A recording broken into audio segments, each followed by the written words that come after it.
네, 말씀 같이 보시겠습니다. 요한복음 1장에 있는 말씀입니다. 요한복음 1장 1절에서 3절까지 말씀입니다. 태초에 말씀이 계시니라. 이 말씀이 하나님과 함께 계셨으니 이 말씀은 곧 하나님이시라.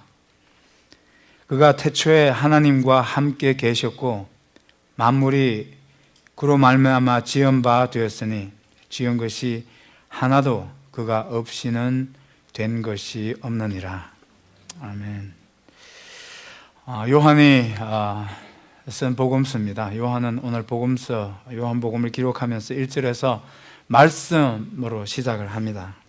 1절에 태초에 말씀이 있었다고 그렇게 시작을 합니다. 이 말씀이 14절에서는 육체가 되었다 그랬습니다. 육신이 되었다. 사람이 몸이 되었다 그랬습니다. 말씀이 육신이 되어 우리 가운데 거하심에 우리가 그 영광을 보니 아버지의 독생자의 영광이요 은혜와 진리가 충만하더라 이렇게 되었습니다. 1절에 나오는 그 말씀이 육체가 됐다, 육신이 되었다 그렇게 전하고 있습니다. 요한은 물론이지만 요한과 함께 제자들은 육신이 되신 14절에 육신이 되신 사람의 육체를 가지신 예수님과 함께 3년 동안 함께 살았었습니다. 3년 동안 이 제자들, 이 사도 요한이 밤낮으로 동행하고 밤낮으로 함께 살았던 이 예수님은 확실한 사람이었습니다. 만져볼 수도 있었고 들을 수 있었고 눈으로 직접 이렇게 볼 수 있는 그런 확실한 육체를 가진 사람이었습니다. 요한복음 13장을 읽어가 보면 13장 23절에서 마지막 예수님의 그 만찬 자리에서 이 복음서를 기록하는 사도 요한이 예수님의 가슴에 기대었다고 그랬습니다. 육체가 없으면 어떻게 기대겠습니까? 확실하게 기댈 수 있는 육체를 가진 확실한 사람이었다는 겁니다. 요한 1서에서는 사도 요한이 이 사실을 강조하면서 1장 1절에서 태초부터 있는 생명의 말씀에 관하여는 우리가 들은 바요, 눈으로 본 바요, 주목하고 우리 손으로 만진 바라. 직접 듣고 직접 눈으로 보았고 손으로 만져보았던 확실한 사람이었다는 겁니다. 그래서 오늘 1장 1절에서 3절까지 이 말씀을 시작하면서 사도 요한은 예수님이 하나님이셨다 그랬습니다. 여러분, 확실한 사람이었던 예수님을 이제 요한복음에 기록하면서 그 예수 확실한 우리와 함께 있었고 만져보기도 하고 직접 눈으로 보기도 하고 숨소리도 우리가 들을 수 있었고 그랬던 말씀하시는 것 모든 것을 이렇게 직접 우리가 다 듣고 확인할 수 있었던 그 확실한 그 예수가 하나님이셨다는 겁니다. 그래서 오늘 1절에서는 그 하나님이신 예수님을 우리에게 이렇게 밝혀주고 있습니다. 1절에서 태초에 말씀이 계시니라. 이 말씀이 하나님과 함께 계셨으니 이 말씀은 곧 하나님이시라 그랬습니다. 14절에서 육신이 되신 그 말씀이 여기 1절에서는 하나님이시라고 이렇게 밝히고 있는 겁니다. 여기 그 하나님은 어떤 하나님이십니까? 하나님 되시는 예수님은 시간을 초월해 계시는 하나님이라고 했습니다. 태초에라는 말은 이건 시간이 있기 전을 얘기합니다. 하나님의 속성으로만 가능한 영원부터 영원까지 계시는 그 하나님을 두고 여기서는 태초에 그랬습니다. 태초에 계셨던 하나님. 태초로부터가 아니라 태초에 계셨던 하나님이십니다. In the beginning. 여기서 태초는 끝이 없는 무한대의 시간을 얘기합니다. 시작이 없는 무한대의 시간을 얘기합니다. 유다서에서는 예수님의 육신의 형제가 되었던 그 유다가, 가룟 유다가 아니고 유다서를 기록한 그 유다는 예수님의 육신의 형제였습니다. 예수님이 나시고 난 다음에, 첫 아들로 나시고 난 다음에 그 뒤로 여자 형제, 남자 형제들이 태어났는데 그 형제들 중에 하나가 유다입니다. 다 형제들이 예수님이 메시아로 오신 하나님 되신 것을 처음에는 믿지 않았었지만 나중에는 다 믿게 됩니다. 믿고 난 다음에 유다가 유다서에서 이렇게 증언을 하고 있습니다. 태초부터 있는 생명의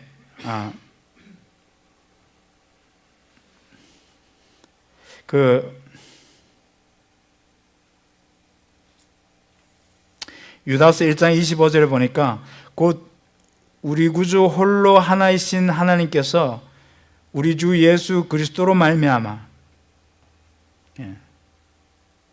얼마 전까지는 자기들의 맏형이었던 예수가 그냥 형이었지 주님이 아니었습니다. 우리 주 예수 그리스도로 말미암아 영광과 위엄과 권력과 권세가 만고 전부터 이제와 세세에 있을지어다. 아멘. 거기 만고 전부터라는 표현이 나옵니다. 만고 전부터.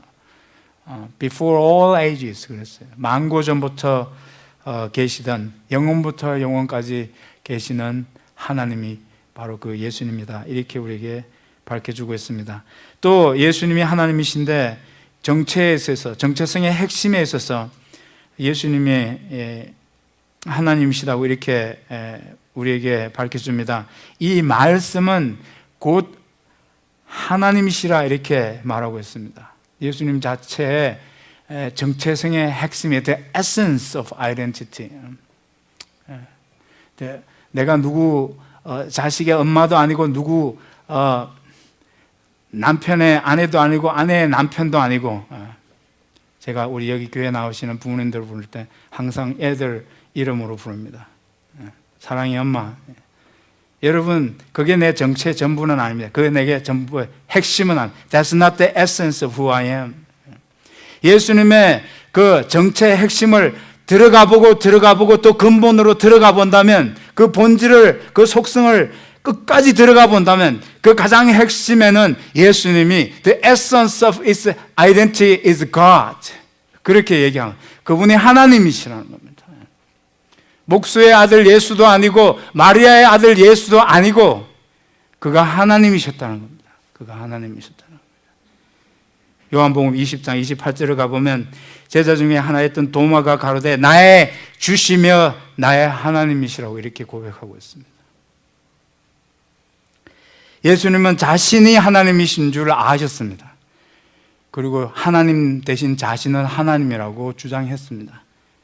요한복음 10장 33절을 가보면 유대인들이 대답하되 선한 일을 인하여 우리가 너를 돌로 죽이려고 하는 것이 아니라 참남함을 인하미니 신성 모독을 인하미니 내가 사람이 되어 자칭 하나님이라 주장함이로다 그랬습니다. 유대인들이 예수님을 돌로 쳐 죽이려고 했을 때 예수님이 내가 한 어떤 일로 나를 죄로 삼아서 죽이려고 하느냐? 내가 지금까지 한 너희들 앞에서 한 일은 선한 것밖에 없지 않냐? 그 많은 선한 일 중에 어떤 선한 일로 나를 죽이려고 하느냐? 예수님이 이렇게 물었을 때 유대인들은 네가 행한 그 모든 선한 일은 여전히 선한 일이다. 그 선한 일 때문에 너를 죽이려고 하는 게 아니고 네가 하나님이라고 주장했기 때문에 너를 죽이려고 한다고 그랬습니다. 여러분, 유대인들에게 예수님이 나중에 유죄로 이렇게 판결이 되고 빌라도에게 물론 정치적인 제목이 이렇게 씌워져서 십자가에 죽기는 했지만 결국은 유대인들은 예수님을 신성 모독죄로 죽이려고 빌라도에게 내줬다는 사실을 우리는 기억해야 됩니다. 여러분, 자기 자신이 하나님이시고 자신이 하나님이라는 사실을 그렇게 예수님이 주장하셨습니다. He claimed that He is God. 제가 여러분들에게 내가 하나님입니다 이렇게 얘기한다면 여러분들은 지체 없이 재정이 어떻게 됐든지 간에 저를 정신병으로 확실하게 보내주실 겁니다. C.S. 루이스가 그렇게 얘기를 했습니다. 예수님은 둘 중에 하나이기에 틀림이 없다. 그가 주장한 대로 그가 하나님이시든가 아니면 그는 이 지구상에 살았던 가장 심각한 정신병자 중에 하나일 거다. 이렇게 얘기했습니다. 그 둘 중에 다른 선택은 없다는 겁니다. 오늘 하나님이라고 우리가 인정한다면 우리가 할 수 있는 일은 한 가지밖에 없다고 그랬어요. 그분 앞에 엎드려 예배하는 일밖에 없다고 그랬습니다. 어떤 쪽을 여러분들은 옳다고 받아들이십니까? 예수님은 하나님이십니다. 여기 보니까 삼위일체의 하나님이 되시는 것을 우리가 여기서 얼른 볼 수가 있습니다. 이 말씀이 하나님과 함께 계셨다고 그랬어요. 여기 1절에 하나님과 함께 계셨다는 말과 2절에 그가 태초에 하나님과 함께 계셨다, 이렇게 두 번 반복해서 나옵니다. 이 말씀이 하나님과 함께 계셨습니다. 이 말씀에다가 14절에 있는 것처럼 혹은 1절에 있는 것처럼 이 말씀이 하나님이십니다. 그래서 말씀에다 하나님을 대입시켜서 이 말씀을 읽는다면 이렇게 읽을 수 있습니다. 이 하나님이 하나님과 함께 하셨으니, 하나님이 또 하나님과 함께 하셨다는 겁니다. 그럼 뭡니까? 우리에게는 지금 하나님이 둘입니다. 삼위일체의 하나님을 여기서 우리가 얼른 엿볼 수 있습니다. 여러분, 이 사실에 대해서, 이 삼위일체의 신비에 대해서, The mystery of Trinity is hard to understand. It's beyond us. 우리의 인간의 이성으로 이해하기 어려운 신비라고 밖에 우리가 얘기할 수 없는 하나님의 하나님 되심입니다. 삼위일체의 하나님이십니다. 이 사실에 대해서 바울도 우리와 같은 심정이 되어 있습니다. 여기 우리가 지금 가지고 있는 이 상태로는, 우리의 지금 현재의 상태는 우리가 가지고 있는 그런 브레인이 가진 그런 능력으로는 the capacity of the brain we have to understand cannot comprehend who he is. 우리가 그분을 그렇게 이해할 수 없다는 겁니다. 그만큼 이 삼위일체의 신비에 대해서 바울이와 같은 그런 심정으로 고린도전서 13장 9절에서 이렇게 그의 심정을 말했습니다. 우리가 부분적으로 알고 부분적으로 예언한다고 그랬어요. 이 하나님의 놀라운 삼위일체의 신비에 대해서는 우리는 그저 작은 부분을 알 수 있을 뿐입니다. 그래서 우리가 그냥 잠깐 그걸 엿본 것 뿐입니다. It's just a little glimpse of who or what the Trinity is about. 그렇습니다. 그렇게 바울이 우리에게 말해주고 있습니다. 12절을 가보시면 고린도전서 13장 12절에서 우리가 이제는 그랬어요. 지금 현재 상태로는 거울을 보는 것 같이 희미할 수밖에 없다고 그랬습니다. 그때는 우리가 나중에 하나님 앞에 갔을 때야 비로소 우리는 더 많은 것으로 삼위일체 하나님의 그 신비를 알게 될 것입니다. 그것이 우리의 바람이고 그것이 우리의 소망입니다.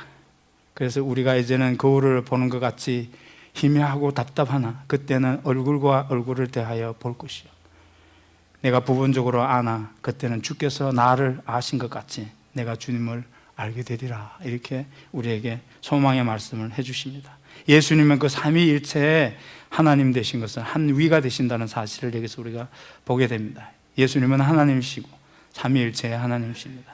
여기 또 3절에서는 창조주가 되시는 하나님이라고 그랬습니다. 만물이, 모든 것이 everything, the universe and everything in it, 모든 것, 우리의 모든 것과 이 지구상의 모든 것과 이 우주의 그 광대한 그 우주의 모든 것들을 창조하신 창조주 되시는 하나님이라고 이렇게 우리 3절에서 말씀을 해주고 있습니다. 예수님이 그런 하나님이십니다. 여러분, 저와 여러분이 그 하나님 되신 예수님을 믿습니다. 믿으십니까? 그렇게 하나님이시라면 What are we going to do about it? 그러면 그렇게 하나님이신데 우리가 그럼 그걸 가지고 어떻게 해야 되냐 하는 거죠. What are we going to do about it?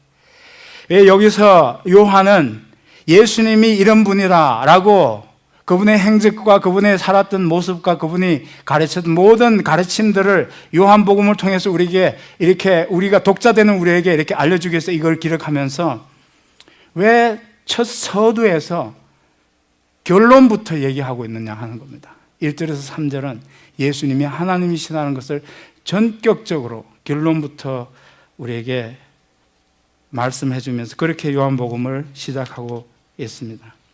이건 사실은 제자들에게 있어서 사도 요한에게 있어서는 하루아침에 알게 된 사실은 아니었습니다. 그들이 3년 동안 적지 않은 시간을 다니면서 그들의 마음속에는 항상 그런 의심이나 그런 의문되는 것이 항상 일어났었습니다. 그것과 그렇게 3년 동안 계속 하면서 실험하면서 어느 날은 믿어지다가도 어느 날은 알 것 같다가도 어느 날은 도대체 이 예수가 누군지 모르고 Who is he? 그래서 3년 동안을 따라다니면서 마음속에 일어나는 그런 여러 가지 갈등들이며 의문들을 가지고 실험하다가 마침내 부활하신 예수님을 만나고 도마가 고백했던 것처럼 예수님이 하나님 되신 것을 알게 되었습니다. 확신하게 되었습니다. 근데 우리는 그 3년이라는 과정이 우리에게는 없고 예수님이 하나님이시라는 것을 사도 요한은 아예 처음부터 결론부터 그렇게 우리에게 시작하고 있다는 겁니다. 왜 그럼 결론부터 밝히면서 이렇게 시작하겠습니까? 그 이유가 무엇이겠습니까? 그 의도가 뭐겠냐는 겁니다. 존 파이프 목사님은 그 이유나 그 의도가 이런 것이 아니겠냐라고 우리에게 제안을 합니다. 읽는 독자로 하여금 경이감을 가지고 신비감을 가지고 이 3절 이후부터 지금 얘기하고자 하는 예수님의 행적과 예수님의 하신 일들과 예수님의 가르치는 그 모든 것들을 경이감을 가지고 보게 하기 위해서 이렇게 처음부터 결론으로 그 처음을 시작하고 있는 것이 아닌가 하는 겁니다. 놀라운 마음으로, 두근거리는 마음으로 이 복음서를 읽기 원하는 것이 이 사도 요한의 의도였을 것이다. 이렇게 우리에게 제안을 합니다. 그런 경험감이 예수가 하나님 되시고 하나님이신 예수가 우리 가운데 오셔서 함께 하셨다. 우리가 그 영광을 보니 독생자의 영광이었고 은혜와 진리가 충만했다고 하는 그 사실을 경이감을 가지고 바라보게 하기 위해서 이렇게 기록했다는 겁니다. 왜 그 경이감이 우리에게 필요한 겁니까? 이 경이감이야말로 인간된 우리의 마음을 비우게 해주는 겁니다. 비우게 해줘요. 겸손을 배우게 해주는 거라는 겁니다. 그분이 이 모든 만물과 그 만물을 유지하는 그 모든 이 거대한 이 우주를 만드신 분이구나. 그 하나님에 대한 신비감, 그 하나님에 대한 그 경외감이 들수록 우리는 우리 자신의 겸손함을 인정하지 않을 수 없게 된다 하는 겁니다. 겸손을 배워가게 된다는 겁니다. 하나님 없으면 다 각자가 스스로의 하나님이 될 수밖에 없습니다. We have no choice. 여러분, 하나님이 어떤 분이십니까? 말씀대로 만물을 만드시고 그 우주를 만드신 하나님이십니다. 우리 육안으로 볼 수 있는 그 유일한 갤럭시가 안드로메다 갤럭시라고 합니다. 이 은하계 갤럭시처럼 우리가 밤에 깜깜한 곳에 가면 육안으로 볼 수 있는 게 그 갤럭시라고 합니다. 안드로메다 갤럭시. 그것이 지구로부터 거리가 얼마나 먼지, 제가 이 말씀을 준비하면서 이 우주란 도대체 얼마나 크냐, How big is it? 그러면서 제가 구글을 이렇게 해봤더니, 조사해봤더니 마일로 계산하는 거는 의미가 없답니다. 마일로 계산하는 건. 마일로 계산하면 264 trillion miles. 그래서 그 마일로 계산하는 것은 아무런 의미가 없답니다. 그래서 광년으로 계산을 합니다. 광년으로. 빛이 가는 속도로 계산을 하는데 그 우리 육안으로 볼 수 있는 안드로메다 갤럭시에서 지구까지 거리가 광년으로 계산하면 200만 광년의 거리라고 합니다. 200만 광년. 1초에 빛이 가는 속도가 지구를 7바퀴 반을 도는 속도입니다. 1초에. 여러분, 1시간 빛이 가는 속도, 태양에서 여기까지 90 million miles.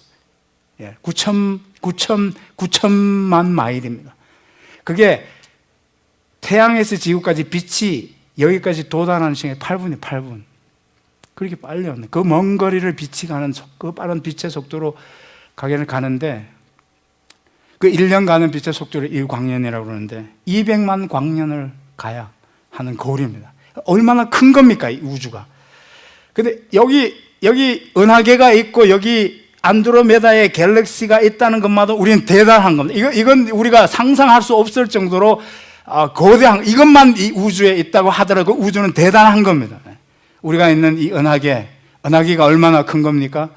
은하계의 크기를 이렇게 광년으로 계산하면 이쪽 은하계 끝에서 저쪽 은하계 끝으로 가는데 10만 광년이 걸린다. 10만 광년이에요. 100,000 light years. 얼마나 우리가 지금 은하계가 크다는 겁니까? 이 은하계와 같은 사이즈의 갤럭시가 이 유니버스, 우주 안에는 100조 내지는 200조 개가 있다고 합니다. 이건 상상이 가는 거 아닌 겁니다. 그러니까 이 천문학자들이 얘기하는 건 이겁니다. 그러니까 정확한 숫자는 아무런 100조 개가 있다는 그 100조라는 그 말 자체가 아무런 의미가 없게 되는. It loses its meaning when it comes to the size. 그렇다는 겁니다. 여러분, 우리가 주님 앞에 나와 주님 앞에 찬양합니다. 주님 앞에 서 있습니다. 주님 앞에 기도합니다. 그럴 때 우리가 바라보고 있는 우리 앞에 서 계시는 주님이 어떤 분이십니까? 얼마나 크신 분입니까? 그 우주를 만드신 분입니다. 놀랍지 않습니까? 놀랍지 않습니까? 경외감이 들지 않습니까? 우리가 겸손해지지 않을래야 우리가 겸손해지지 않을 수 없습니다. 그런 하나님 앞에 내가 주님 제가 왔어요 그러면서 제가 어떻게 우리가 겸손을 배우지 않을 수 있겠느냐 하는 겁니다. 그런 의미에서 태초에 말씀이 계시니라라는 것을, 이 복음서를 시작하는 이 글을 쓰면서 이 사도 요한이 잉크를 딱 찍어서 읽었을 때 이 손이 떨리는 겁니다. 마음이 떨리는 겁니다. 그냥 보통 일상적인 그런 마음으로는 이 처음을, 이 글자를 이렇게 우리가 쓸 수가 없습니다. 그 마음이 얼마나 떨리고 있다고 하는 사실을 우리는 여기서 느낄 수 있는 겁니다. 그 심장이 지금 맥박이 올라가고 있습니다. 여러분, 그런 하나님을 우리가 마주대야 한다면 오늘 얼마나 여러분 그 경이감 속에서 우리 겸손을 우리가 더 배워갈 수 있겠냐 하는 겁니다. 제가 오늘 아침에 이 말씀을 생각하면서 샤워를 했는데 또 놀랐습니다. 물이 액체일 수 있다는 것은 얼마나 놀라운 일인가. 물이 액체라고 하는 사실은 얼마나 놀라운 거냐고. 물이 아니었다면 뭡니까? 수도관을 통해서 그 작은 샤워 꼭지에 그렇게 물이 그렇게 나올 수 있습니까? 그게 액체가 아니었다면 우리는 머리를 감을 수가 없습니다. 여러분, 그 물이 얼마나 섬세한 겁니까? 물은 자기를 주장하지 않습니다. 물은 자기를 주장하지 않아요. 물은 어떤 모양에 부딪히게 되면 그 모양대로 그 모양에 같이 융화되어 줍니다. 물은 자기를 주장하고 자기 모양으로 바꾸라고 얘기하지 않고 그 모양이 같이 되어주는 겁니다. 그렇지 않습니까? 강이 굽어져 있으면 굽어진 강을 따라가 줍니다. 여러분, 그런 게 겸손이라고 보이지 않습니까? 나를 주장하지 않는 그런 물의 성질을 우리가 거기서도 보게 되는 겁니다. 물이 액체가 아니고 어느 적당한 고체이면서도 그런 흙이었다면 샤워는 다 끝난 겁니다. LA의 그 유명한 동양 선교교회 담임 목사님 김동선 목사님이 항상 그런 얘기를 하세요. 자기는 아침에 볼일 보러 갈 때마다, 볼일 마치고 나올 때마다 그렇게 감탄을 하면서 나온답니다. 뭘 가지고 이렇게 감탄하시냐 그랬더니 하나님이 어떻게 이 어깨에서부터 엘보에서 여기까지 거리를 어쩌면 그렇게 정말로 정확하게 만들어서 뒤처리하는 게 그렇게 정확하다는 겁니다. 이게 조금만 길어도 뒤처리하는 게 힘들다 그럽니다.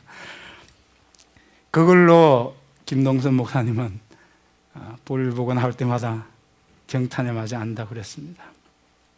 이사야서 6장 5절 말씀을 보면 그때 내가 말하되 화로다 나여 망하게 되었도다 나는 입술이 부정한 사람이요 입술이 부정한 백성 중에 거하면서 만군의 여호와를 배웠습니다. 우리 하나님을 보면 우리의 왜소함을 보게 됩니다. 하나님을 보면 우리가 얼마나 누추한 사람이라는 것을 알게 됩니다. 우리가 하나님을 보았던 이사야처럼 우리도 그와 같이 엎드러지지 않을 수 없습니다. 그게 경배입니다. 그게 예배입니다. 하나님 앞에 엎드러지는 것. 우리의 누추함, 나는 부정한 사람입니다 하는 자신을 보게 되고 그 누추함 가운데서 자기 자신이 엎드러지게 되는 그것이 경배라고 하는 겁니다. 여러분, 피어 설틸린지라는 사람이 이렇게 얘기했습니다. 경배란 유한의 존재가 측량할 수 없는 하나님의 위대하심 앞에 혼수 상태가 되는 것이다. 기절의 상태가 되는 것이다. 여러분, 이사야가 하나님을 봤을 때 기절했지 않습니까? 사도 요한이 육신으로 있을 때는 그가 만지기도 하고 기대기도 했지만, 여러분, 예수님 나중에 요한계시록에서 나중에 만나게 된 예수님을 봤을 때 요한계시록 1장에 보면 그 사도 요한이 기절을 했지 않습니까? 그런 의미입니다. 경배란 유한의 존재가 측량할 수 없는 하나님의 그 위대함 앞에 혼수 상태가 되는 것이고 무한한 존재 앞에서 기쁘게 해체되는 것이다 그랬어요. 기쁘게 기꺼이 없어지는 거예요. 해체된 게. 여러분, 이것이 예배라고 그렇게 말해요. 그러니까 다른 표현을 우리는 겸손한 자리에 가 있지 않으면 안 되는 그런 경험을 하게 되고 비로소 우리는 겸손을 배우게 된다 그랬습니다. 할시어 에이브라함이라는 사람은 죽음의 침상에서 자기 죽음을 지켜보는 친구에게 마지막 작별을 하면서 이렇게 얘기했습니다. 친구여, 나는 내 일생에 단 한 번도 하나님께 성공이나 지혜나 명예나 부를 원해 본 적이 없다네. 다만 경이감을 달라고 구했을 뿐이지. 그리고 그것을 하나님이 주셨다네.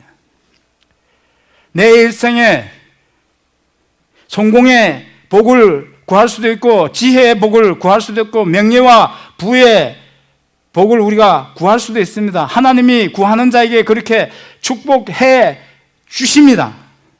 그러나 이 사람은 경이감을 달라고 했습니다. 경이감을. 그 경이감 속에서 예배자로 살아가기를 원했던 겁니다. 여러분, 경이감은 우리로 하여금 겸손을 배우게 할 뿐만 아니고 우리는 이 경이감 속에서, 이 신비감 속에서 비로소 우리는 우리가 존재하고 있는 우리 존재의 실존에 내 자신을 놓고 내가 하고 있는 이 현실 속에서의 모든 일들이 의미가 있다는 사실을 알게 됩니다. 하나님이 우리의 창조자 되시고 그 창조자 앞에 서게 될 때 비로소 우리는 내가 살아가는 삶의 의미를 알게 되고 내가 하는 모든 일들의 의미가 있다는 사실을 우리가 알게 된다는 사실입니다. 여러분, 이건 내가 만들어낸 의미가 아니라 하나님께서 우리에게 주시는 객관적인 의미라는 사실을 알게 됩니다.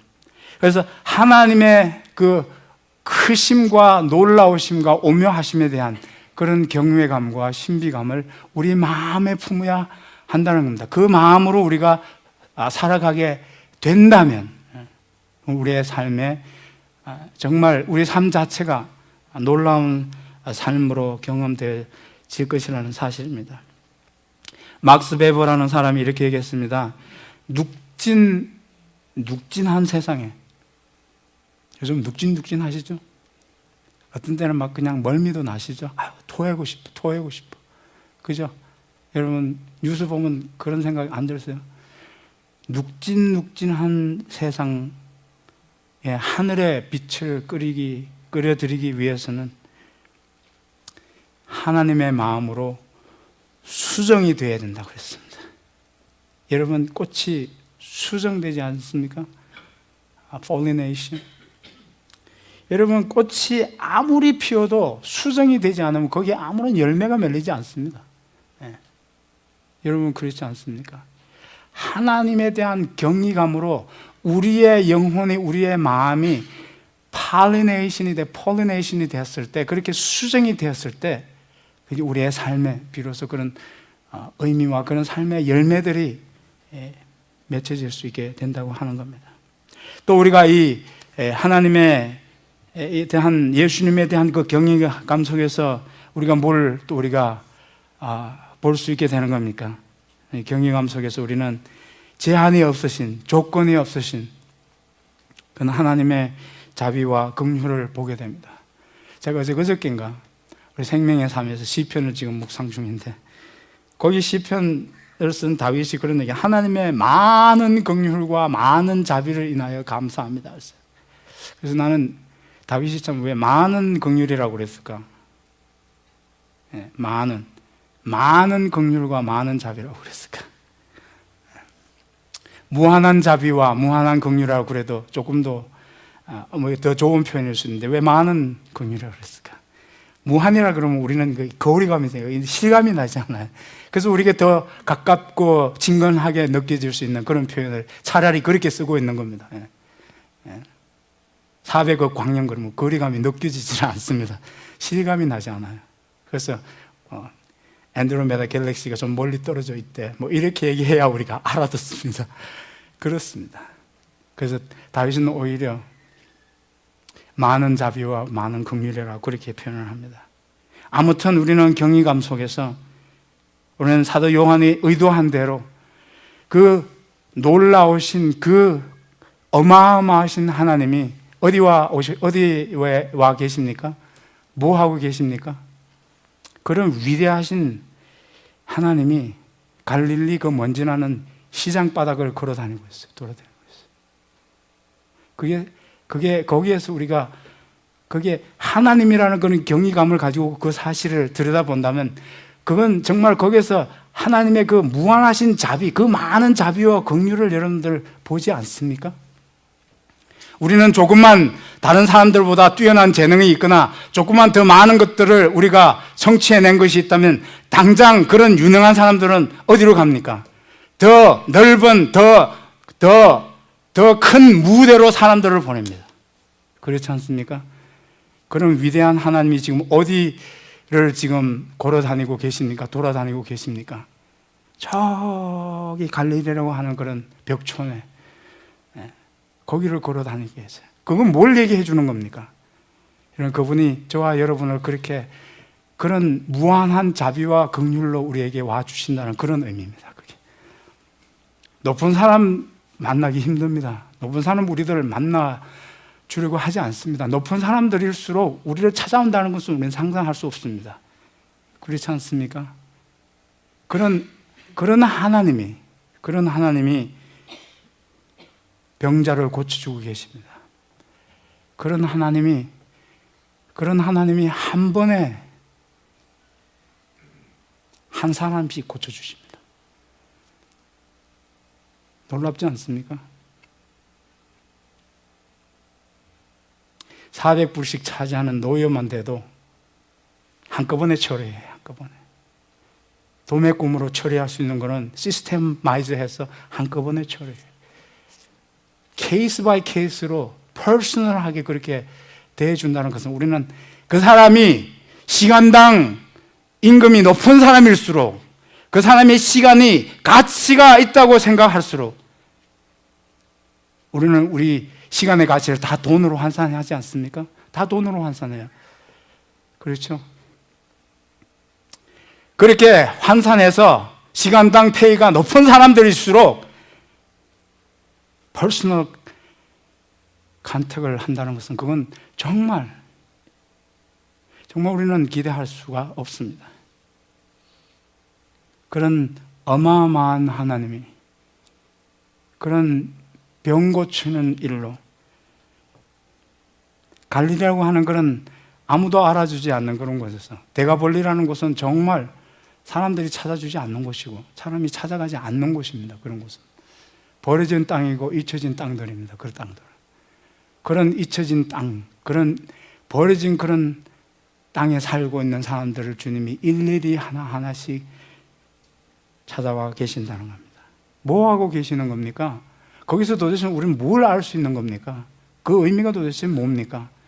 그와 같은 삶을 살고 있는 우리 한 사람 한 사람을 주님이 그렇게 찾아오셨다는 겁니다. 그것이 주님이 우리에게 보여주시는 긍휼입니다. 요한이 우리가 보기를 원하는 그 경외감 속에서 보기를 원하는, 우리가 그 경외감을 잊어버리고 그 신비감을 잊어버린다면 예수님도 우리와 똑같은 평범한 사람 중에 하나, 그냥 지나치다가 만나는 그런 사람입니다. 여러분, 그 사람이 나한테 뭐 긍휼을 베푼다, 자비를 베푼다 이런 생각을 할 겨를이 없지 않습니까? 거기에 그런 틈이 거기에 없지 않습니까? 그렇습니다. 그런 분이 우리를 그렇게 찾아와 주시는 겁니다. 여러분, 교회는 숫자를 다루는 곳이 아닙니다. 100명 교회, 200명 교회, 그렇지 않습니다. 주님은 숫자에는 관심이 없습니다. 우리 한 사람 한 사람에게 관심이 있습니다. 우리가 얼마나 비싸게 노는 사람인지는 몰라도 주님은 우리를 그렇게 대해주지 않으십니다. 우리는 다 모든 것을 그렇게 환산해서 사람을 대할 때가 있습니다. 마음이 아플 때가 많습니다. 저도 내 자신이 어떤 때는 내가 이런 사람이 있는가 하는 걸 깜짝 놀랄 때가 있습니다. 네. 우리 교회가 전망이 참 좋은 데 있습니다. 뷰가 참 좋아요. 뷰가 참 좋다는 것은 그냥 뷰가 좋다는 겁니다. 너무 뷰가 좋다는 거죠. 그렇죠? 여기서 불꽃놀이 보면 대단한 뷰입니다. 이런 것은 아름다움을 조망할 수 있는 그런 위치가 여기입니다. 이 자리가 좋은 자리라는 거죠. 제가 우리 교회 처음 오시는 분들 저기 앉아 있으면 자랑하려고 그걸 문을 열어서 보여드립니다. 우리는 이렇게 좋은 자리에 있는 교회, 전망이 대단한 그런 교회입니다. 설명하는데 내가 얼마나 내 자신에게 깜짝 놀라나 하면 그렇게 좋다, 아름다운 곳이다, 이게 정말 이건 대단하다, 이걸 얘기하니까 못 알아들으시는 것 같아. 그래서 제가 설명을 어떻게 합니까?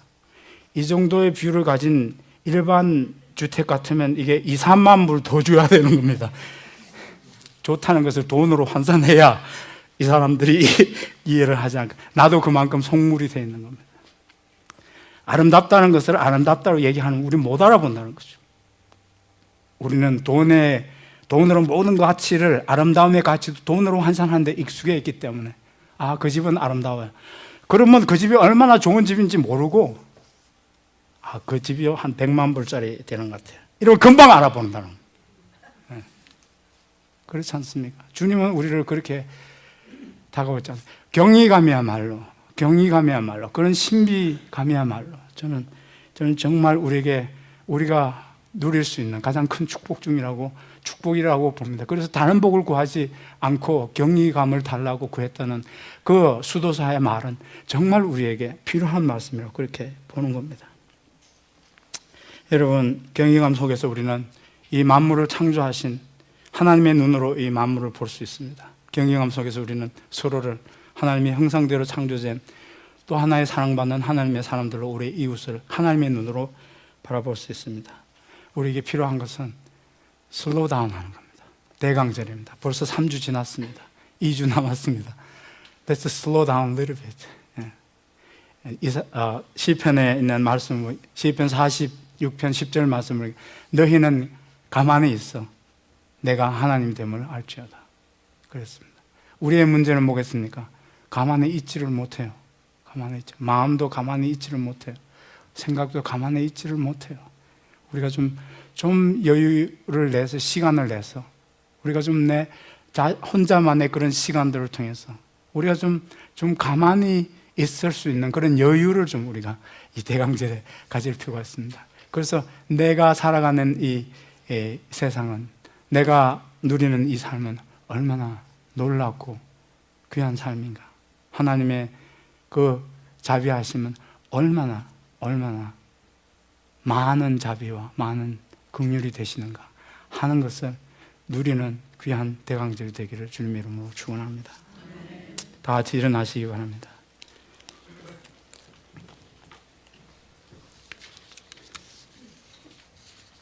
우리는 바쁘게 1년을 살아왔으면서 다 눈 감으시고 잠시 우리가 잠시라도 목사님 눈 감고 있는 게 지루해요. 잠시라도 우리는 바쁘게 1년을 살아왔으면서도 요즘 주고받는 얘기를 가만히 옆에서 들어보면 연말이 돼서 더 바쁜 것 같습니다. 바빠요. 연말 바빠요. 연말에서 더 바빠요. 우리가 그렇게 남은 우리가 한 해를 보낼 수가 없지 않습니까? 가만히 있지 못하는 우리의 마음이나 생각이나 예수님이 그렇게 바쁘신 중에도